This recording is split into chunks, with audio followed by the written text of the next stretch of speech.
Festival international du court-métrage de Dakar, c'est du 9 au 14 décembre 2024, 4 films d'école en compétition. Mani, ndax sama yére yi pare nañu. yow balaa ngay laaj ay yére yu pare doo li jëm sa problème bi si koñ bii. Problème boobu. koñ bi ñëpp a taxaw ne dañuy dem. waaw kon ba yéene dañuy dem festival boo xam ne acteurs yi gën a mag ci àdduna bi dañuy ñëw. Scénaristes yi gën a mag ci àdduna bi dañuy ñëw. Réalisateurs yëpp xam-xam dañuy ñëw fii ci Sénégal ngir fekkee festival Dakar waaw kon bi. foo ma ne loolu foo mu dem. ma ne maa ngi seetlu ko waaye du ma dem. kan nga bëgg a. ma ne fan la. Institut France. yegg maa nga fa toog. Nous parlons qui est la 7e édition de Dakarcourt, le festival international. À toutes et à tous, merci d'avoir répondu présent à cet appel pour la conférence de presse de la 7e édition du festival Dakarcourt. Alors, je tenais à vous remercier pour votre présence et donc on va commencer par présenter nos personnes ici présentes. Donc nous avons Monsieur Mounir El Barro, chef de division promotion, communication et coopération à la direction de la cinématographie. Monsieur Laurent Vivier, chef du service de coopération et d'action culturelle, directeur de l'Institut français du Sénégal. Et Mody Kane, le président de l'association Cinémarec et fondateur du festival Dakarcourt. Nous allons commencer par donner la parole à Monsieur Laurent Viguier, le chef du service de coopération et d'action culturelle et directeur de l'Institut français du Sénégal. Merci Maguette, bonjour à toutes et à tous. Par sa pérennisation, à la fois la qualité de son organisation et hommage doit être rendu à Mody Kane et à Maguette pour le travail qui est réalisé par toute l'équipe, mais aussi souligner le fait que le festival, que Dakarcourt est devenu un rendez-vous incontournable du court-métrage africain. Il est une occasion assez unique de mettre en lumière les talents émergents du cinéma africain et de leur diaspora, tout en favorisant des échanges, des actions de structuration sur lesquelles je reviendrai. En tant qu'art et débuté, on a cru en sa créativité, en sa capacité à réunir, à rassembler. Et cette 7e édition démontre que nous ne nous sommes pas trompés. Nous accordons plus largement un intérêt important au développement du secteur cinématographique africain, aux côtés évidemment du ministère des Sports, de la Jeunesse et de la Culture. Et je salue le directeur pour sa présence au titre de la direction de la cinématographie. Il est important de continuer à soutenir cet élan dans ses diverses expressions, et dans WeDoc, Film Femme Afrique ou Dakar Série, que nous soutenons également. Et aujourd'hui, nous sommes réunis autour de Dakarcourt et c'est là-dessus que je vais m'appesantir un peu. On soutient également, sachez-le, des actions au niveau de l'écosystème, que ce soit par des formations qui sont délivrées ici à Dakar.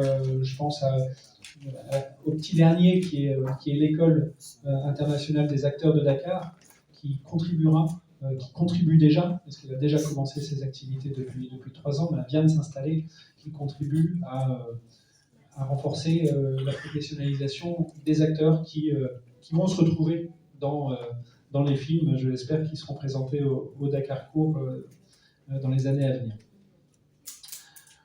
Au-delà de l'ambassade de France à Dakar, de l'Institut français du Sénégal ou de l'Agence française de développement ici, Dakarcourt a aussi structuré des partenariats stratégiques avec la France, avec des acteurs français qu'on est aussi content d'encourager et d'accompagner. Les partenaires français qui sont associés à cet événement sont de plus en plus nombreux. Il y a le Centre national du cinéma et de l'image animée, le CNC, il y a Unifrance, il y a France Télévisions, le GREC, Canal+, Pathé, à travers Pathé Dakar, la Maison Chanel et l'Institut national de l'audiovisuel. Donc il y a vraiment beaucoup de bonnes fées qui se penchent sur le berceau, même si ce n'est plus un berceau, c'est un festival mature aujourd'hui et qui est accompagné par tous ces acteurs de l'écosystème français qui partagent leur expérience, qui partagent leur expertise et qui viennent accompagner et, je l'espère, renforcer le dynamisme et le rayonnement du festival. Ce n'est pas mon rôle de rentrer dans le détail et ça va être exposé maintenant. Je veux juste signaler que pour 2024, Dakarcourt présentera une sélection qui est particulièrement riche et engagée, avec une place importante réservée aux femmes, et c'est une de nos priorités dans tous les domaines de notre activité, et je crois que ça mérite d'être salué dès à présent. Un président de jury et un jury de grande qualité. Le président de jury est emblématique, mais vous y reviendrez, vous le dévoilerez tout à l'heure. Et nous fêterons tout ça, nous célébrerons cette édition comme il se doit. J'espère que le public sera au rendez-vous, mais j'ai pas beaucoup de doutes là-dessus. L'édition de l'année dernière en témoigne. C'est un rendez-vous qui est attendu, c'est un rendez-vous que nous attendons. Et nous sommes très, très heureux que ce rendez-vous arrive dans cette fin d'année. C'est vraiment un rendez-vous sur lequel beaucoup de dynamique et beaucoup d'énergie se rejoignent. Et c'est toute l'énergie du cinéma qui, à travers le court-métrage, sera célébrée largement ici à l'Institut français, avec de nombreuses diffusions et puis les festivités, je le disais. Prochain rendez-vous le 9 décembre à 20h30 ici à l'Institut pour la cérémonie d'ouverture. Je vous remercie. La musique nous accompagne pour que ça soit plus perçu et reçu par le public d'une manière magnifique. J'ai eu la chance de travailler avec des compositeurs sénégalais et français sur mes films et pour préparer les musiques de mes films. Mais la première fois que j'ai découvert une composition de musique avec mon premier film, Molly, je vous assure, j'ai été très très très ému. C'était dans une salle de cinéma à Cannes, lorsque Cannes rendait hommage à Azam Ansi, et c'est par là que j'ai compris la force de la musique pour nos images. C'est pour cela que cette année, vraiment, nous allons célébrer la musique, mais aussi nous allons célébrer les images en mouvement qui est le cinéma. Merci.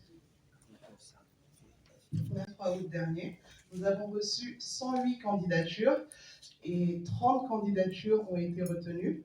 À présent, nous allons voir le nom des participants et leur provenance. Donc cette information avait déjà été quand même à la repartager aujourd'hui avec vous. Donc ça, c'est pour le programme de formation Talents Dakarcourt. Donc pour ce programme, nous avions lancé un appel à projet du 15 juillet au 15 juin et 60 de ce prix qui nous est très cher. Et à cette issue, nous avons élaboré un dossier de presse que nous allons mettre à disposition sur tous nos réseaux sociaux et notre site internet pour mettre en valeur ce prix qui est très important, qui permet à de jeunes auteurs, réalisateurs sénégalais de pouvoir produire leur premier projet grâce au concours du GREC, France Télévisions et l'association Cinémarec à travers le festival Dakarcourt. Aussi, le 8 décembre sera diffusé dans une émission spéciale consacrée à Dakarcourt sur la chaîne France 2, le programme Histoire courte, donc 2 films des projets du GREC et France Télévisions, ils seront diffusés. Le premier sera Le Prénom de Aïssatou Ndiaye, lauréate du prix GREC France Télévisions en 2022, et le second, La Folle du Jola, réalisé par la lauréate du prix GREC France Télévisions 2023, Adja Mariama Fall. Donc ce programme sera diffusé sur la chaîne France 2 le 8 décembre prochain, à l'occasion des 5 ans de ce prix GREC France Télévisions. Aussi, tous les réalisateurs lauréats de ce prix seront présents pendant le festival Dakarcourt et disposés pour répondre à vos éventuelles questions et parler de leur parcours et ce que représente ce prix pour eux dans leur carrière de jeunes réalisateurs. Voilà. Alors, nous allons passer aux compétitions officielles et j'ai aussi quelques chiffres à partager avec vous à ce sujet. Donc alors, déjà, nous avons décidé de reconduire la compétition des films d'école qui a été lancée l'année dernière pour la première fois et qui a eu beaucoup de succès. Et nous avons décidé donc de reconduire ce prix cette année. Pour l'appel à candidature, pour l'appel à films, nous avons lancé cet appel le 2 février dernier et clôturé le 27 juillet. Nous avons reçu 417 films, dont 34 films d'école. Et à l'issue de cela, une sélection a été faite de 11 films avec 5 réalisatrices et 7 pays représentés. Le Sénégal, la France, le Bénin, la Tanzanie, l'Algérie, la Belgique et les États-Unis. Et pour les films d'école en compétition officielle, 4 films ont été sélectionnés, 2 ont été réalisés par des femmes et 3 pays sont représentés, le Sénégal, la France et le Maroc. Alors, nous allons vous présenter les films par soirée de projection. Donc, je rappelle qu'il y aura 3 soirées de projection, le mardi, mercredi et jeudi. Donc, pour la première soirée de projection, nous avons sélectionné donc Les Wahoul de Yorombey du Sénégal, Le Génie de Enrika MH de la Martinique, Il était une fois de Ahmed Regat d'Algérie et Katopé de Walt Nzengi Kori de Tanzanie. Donc ça, c'est pour la première soirée de projection qui aura lieu donc le mardi 10 décembre au Théâtre de Verdure de l'Institut français.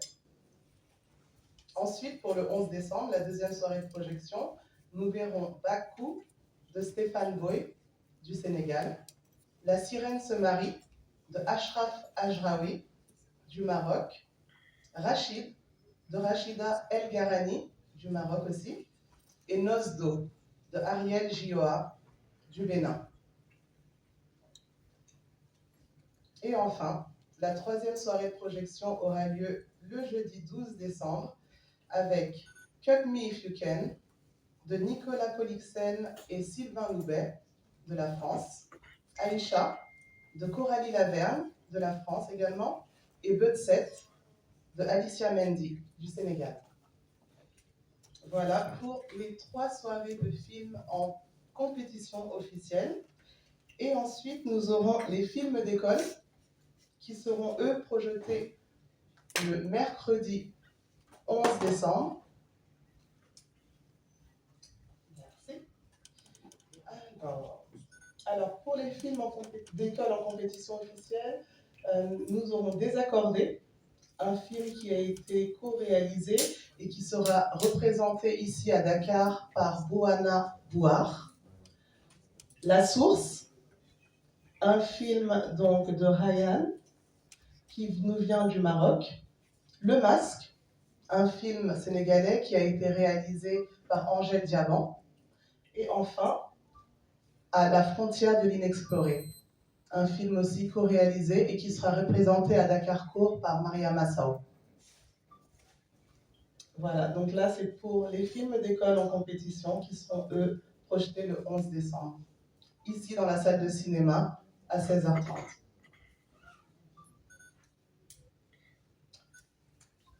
Alors nous allons passer au jury des différentes compétitions.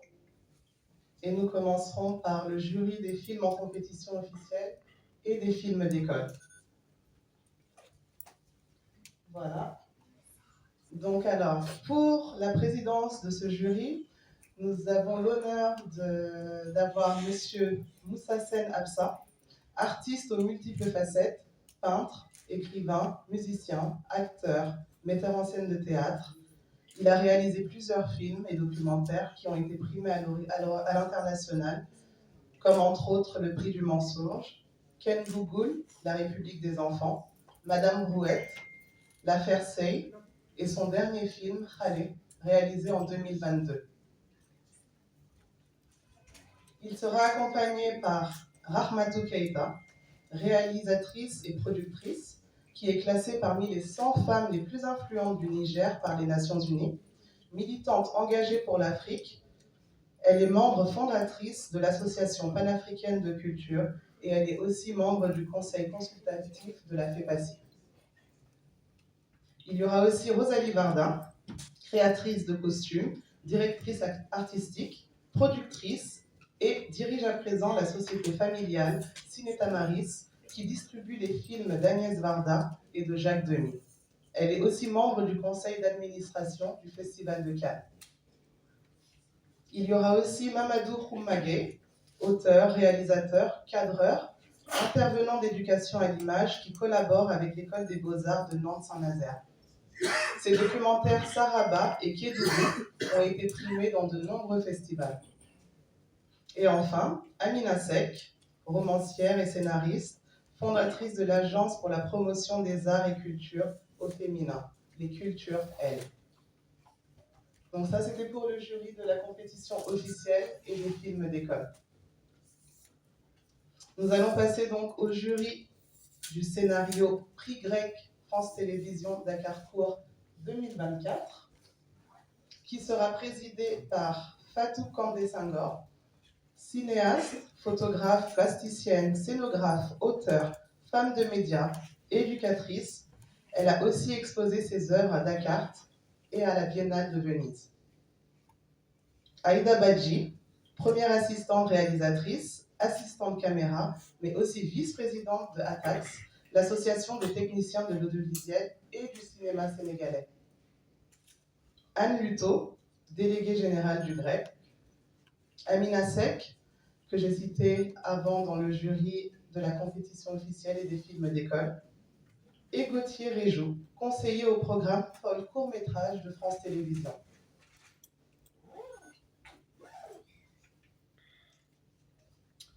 Enfin, nous avons le jury Talent Dakarcourt Critique qui primera la meilleure production journalistique. Alors, ce prix sera présidé par Alioune Ndiaye, journaliste, producteur et présentateur sur la chaîne RTS1.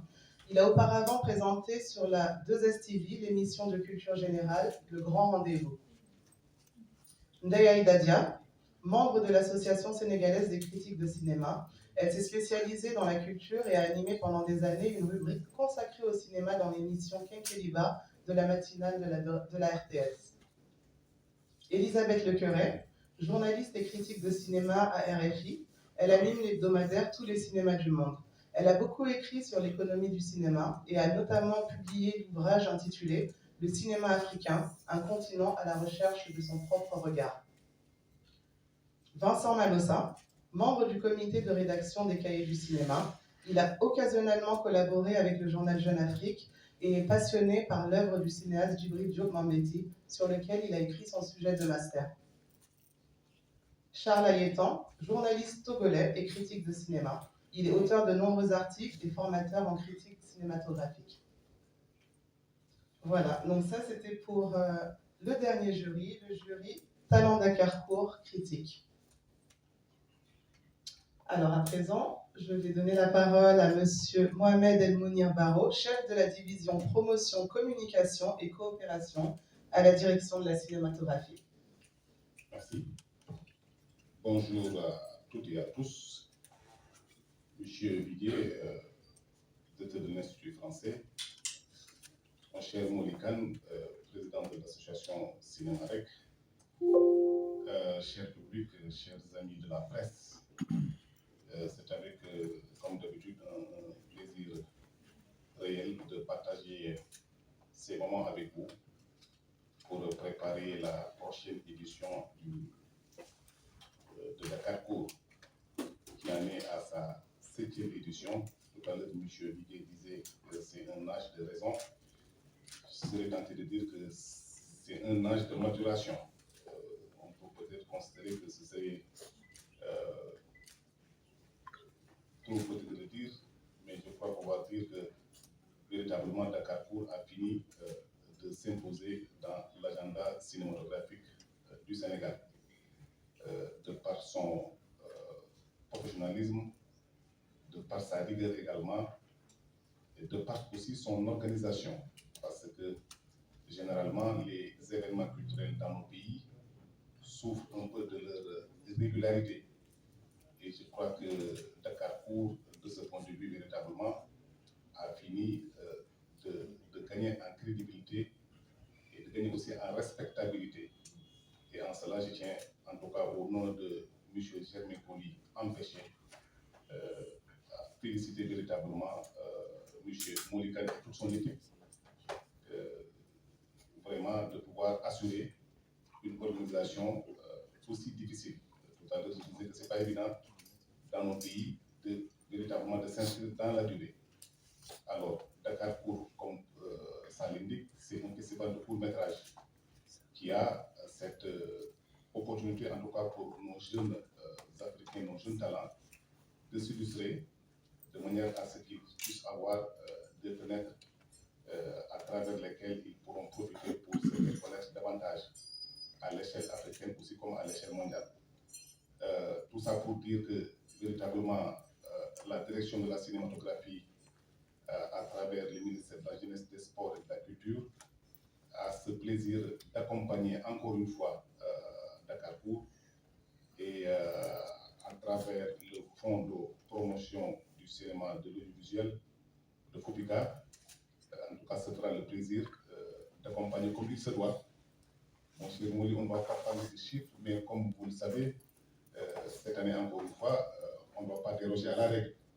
Soyez assurés du soutien permanent de l'État du Sénégal à travers justement le bras financier de la direction de la cinématographie qu'est le FOPICA. Je ne vais pas être trop long, Maguette. Encore une fois, je me félicite de ce rendez-vous qui, d'année en année, gagne en crédibilité, mais d'année en année également attire du beau monde. Et d'ici la semaine prochaine, véritablement, on va pouvoir avoir l'opportunité justement de découvrir les prochaines œuvres, en tout cas qui seront soumises à notre appréciation. En remerciant encore une fois Mouli et toute son équipe, M. Bigué également, je souhaite à toutes et à tous un très bon festival et vous donne rendez-vous le 9, n'est-ce pas, Mouli, pour justement célébrer le court-métrage africain. Voilà, merci. C'est des jumeaux pour moi parce qu'on ne peut pas faire des images sans la musique. Et la musique nous accompagne beaucoup pour pouvoir transmettre les émotions que nous voulons dégager dans nos films. Et cette année aussi, il y a l'arrivée des talents Dakarcourt critiques. On a constaté qu'on avait 30 talents critiques et ça a demandé beaucoup de travail et beaucoup de production. Cette année, nous avons décidé de maintenir que 15 journalistes critiques. Sur les 15, il y a 7 qui viennent de la sous-région. Et pour pouvoir continuer de s'ouvrir à nos confrères et nos frères qui sont au niveau de la sous-région africaine. Et il y a un du Congo qui est le premier participant de cette année.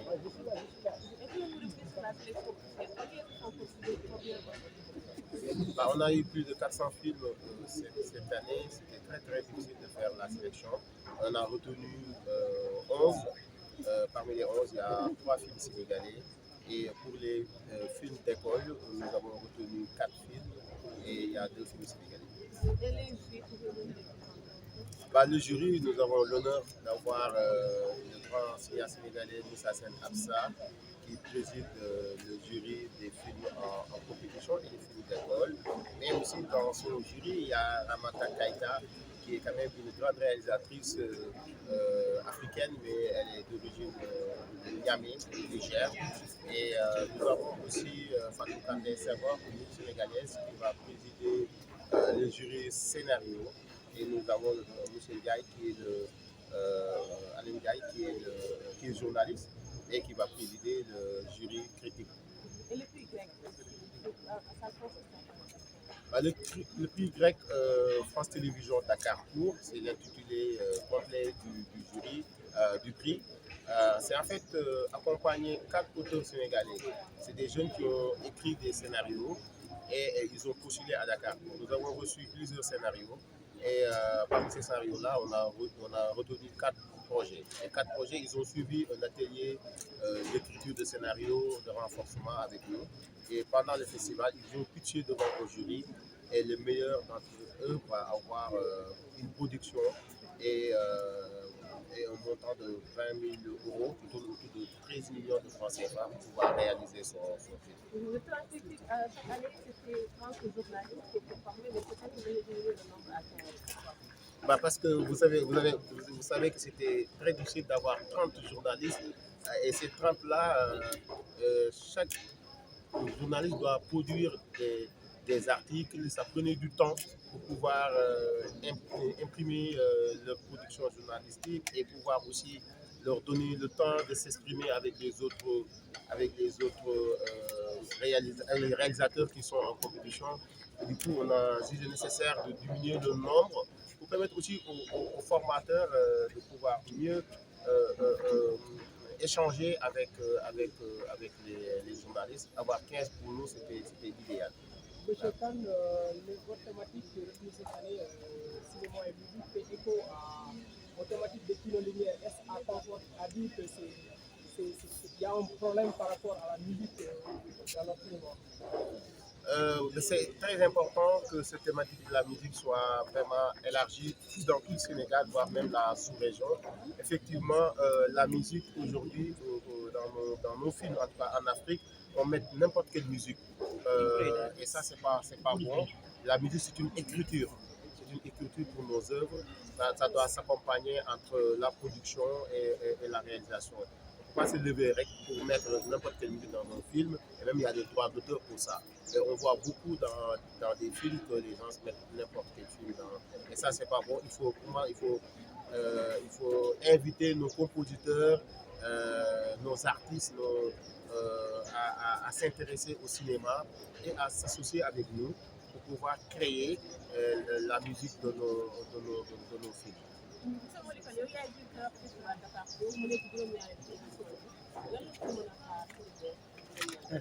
waaw juróom-ñaareel bi li ci bees mooy ren gi thème bi mooy dañoo bëgg cinéma ak musique ñu gën leen lëkkale ndax loolu moo war a am ndax ñun tamit si suñuy musique mën nañ ci jàllale ay xibaar comme nuñ koy jàllalee ci suñuy film moo tax xam nañ ne musique am na solo ci wàllu cinéma ren gi nag ñu waxtaan suñu biir ne nañu àndandoo ak ñi nga xam ne ñooy def wàllu musique xamal leen ne ñun soxla nañ leen pour ñu liggéey ci suñuy film ba pare di xeex aussi nit ñi nga xam ne dañuy jël musique bu leen neex la ñu sànni ko ci benn film ak koy teg ci internet bi baa ñu teg ko ci télé yi sans autant que tamit ñuy def musique yooyu yëpp te loolu àndul ak droit d'auteur àndul ak yelleefu artistes yi nga xam ne dañuy liggéey moo tax ren ñu yaatal ko te dañoo bëgg a liggéey ak musiciens yi waxtaan ak ñoom pour que suñuy film yi ñuy def ñoom aussi ñu mën ci ànd ak ñu liggéey waaw su film